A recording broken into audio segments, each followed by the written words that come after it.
De la situation que vit un immigré comme l'acteur de ce film, qui est traité, mais qui est traité d'une façon joyeuse. Exagérée, longue, etc.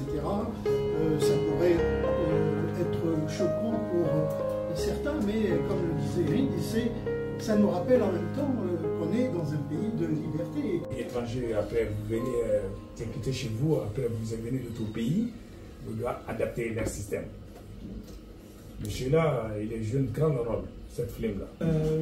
Oui, je pense que c'est exploitable parce qu'en même temps, tout le monde a constaté que ça aborde plusieurs thèmes, plusieurs sujets dans le film. La recherche du travail, la régularisation des immigrés. On pense qu'il va faire la même chose ici.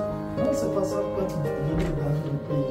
C'est pas votre pays, il faut essayer d'intégrer, il faut connaître la culture du pays, il faut vivre avec les autres. Qui peut être différent. Donc, ça va dans les deux sens.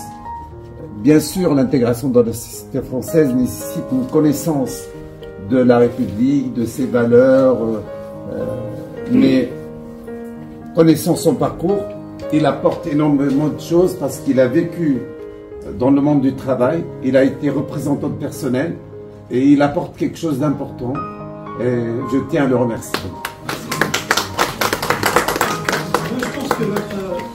On peut exclure quelqu'un, mais est-ce qu'on peut l'intégrer? C'est ça la question aussi. Parce qu'on peut donner tous les moyens à quelqu'un, mais s'il reste devant la porte et qu'il ne rentre pas, mais il ne va pas s'intégrer. Donc c'est ça aussi. La question est là aussi, hein, d'accord? Est-ce qu'on peut intégrer quelqu'un? Ou est-ce que c'est chacun pour... Voilà, c'est une démarche personnelle aussi dans l'intégration. S'il n'y a pas cette démarche, il n'y a pas d'intégration. C'est pas eux qui vont intégrer, c'est nous-mêmes qui devons essayer d'intégrer. Ça, c'est la première chose. Comme l'a dit, je viens, j'ai resté bien. Démarche personnelle. Je ne veux pas taper la porte, rentrer, je ne veux pas intégrer. C'est moi qui dois chercher, sortir, mais intégrer. C'est que là, ils ont tout fait déjà. Ils nous envoient à l'école. Ici, pour qu'on ait qu'à apprendre d'abord, lire et écrire. Ils ont fait déjà. Ça, c'est base d'intégration. Quand je quitte ici maintenant, je jette tout. Je n'ai pas envie de m'intégrer. C'est moi qui dois chercher de m'intégrer dans la société française. C'est ça qui est le but. Il ne faut pas venir arrêter devant la porte. On vient intégrer. On sort, on laisse. On s'en fout. Tu ne pas essayer d'intégrer. C'est vous-même qui doit essayer de sortir, c'est intégrer. C'est quelque chose qui ne se décrète pas, on peut dire. C'est une démarche personnelle, volontariste. Et donc, j'ajoute à ce qu'il disait ce monsieur également, l'intégration doit se vouloir. On doit vouloir s'intégrer. Et ce n'est pas par les lois ni les films qu'on peut intégrer quelqu'un. Il y a une volonté première de la part de la personne qui veut s'intégrer. Et après, tout va bien.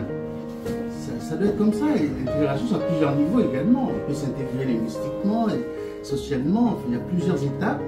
Et je pense que l'OFI a pensé que l'étape la plus importante est sur la dimension linguistique. Je pense qu'il y a un pays de toute façon, oui. Donc, il faut déjà apprendre les Français et accepter les Français. On a tous des stagiaires qui sont plus ou moins durs, je veux dire, dans le sens où ils pensent qu'ils n'ont rien à faire, ils perdent leur temps, tout ça. C'est une langue très compliquée.